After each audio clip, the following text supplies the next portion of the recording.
আসসালামু আলাইকুম, welcome back to my channel. আজকে আপনাদের জন্য হাঁস রান্নার সেরা রেসিপি নিয়ে হাজির হয়েছি, দেশীয় স্টাইলে সহজভাবে। ভীষণ মজাদার এই রেসিপিটি শেয়ার করছি।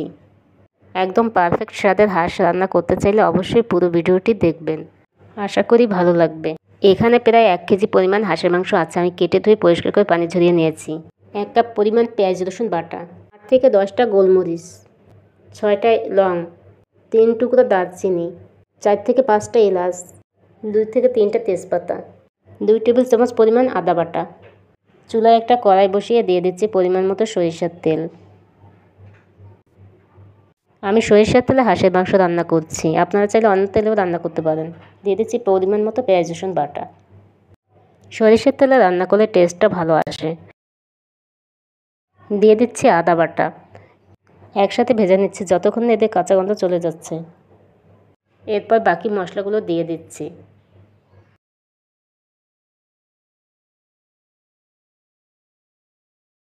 মরিচ গুঁড়া দিয়ে দিচ্ছি 1.5 চা চামচ, হলুদ গুঁড়া 1 চা চামচ, ধনিয়া গুঁড়া 1 চা চামচ, জিরা গুঁড়া 1 চা চামচ, আর দিয়ে দিচ্ছি স্বাদ মতো লবণ। এখন একটু পানি দিয়ে আবারও কষিয়ে নেব। কষানো হলে দিয়ে দিচ্ছি মাংস। এখন একটু নেড়ে মাংসের সাথে ভালো করে মশলাটা মিশিয়ে দিচ্ছি।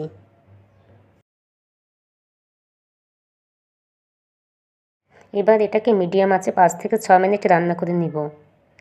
মৌরি আর রাঁধুনি গুঁড়ো দিয়ে দিচ্ছি 1 চা চামচ।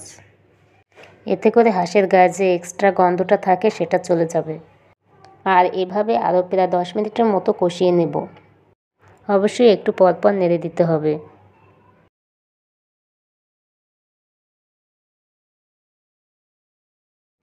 এরপর পানি দিয়ে আরও কিছুক্ষণ কষিয়ে নেব।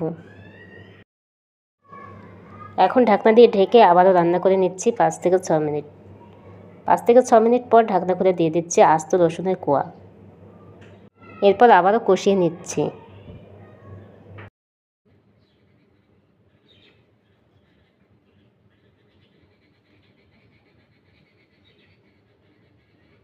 এই পর্যায়ে দিয়ে দিচ্ছি কেটে রাখা আলু। মাংসের সাথে আলু আরও প্রায় 5 মিনিটের মতো কষিয়ে নেব।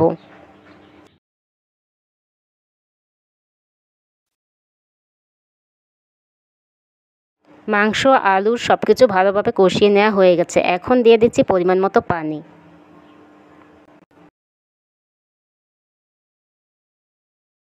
এখন আরও প্রায় 20 মিনিটের মতো রান্না করে নিব। 20 মিনিট পর মাংস পুরোপুরি সিদ্ধ হয়ে গেছে।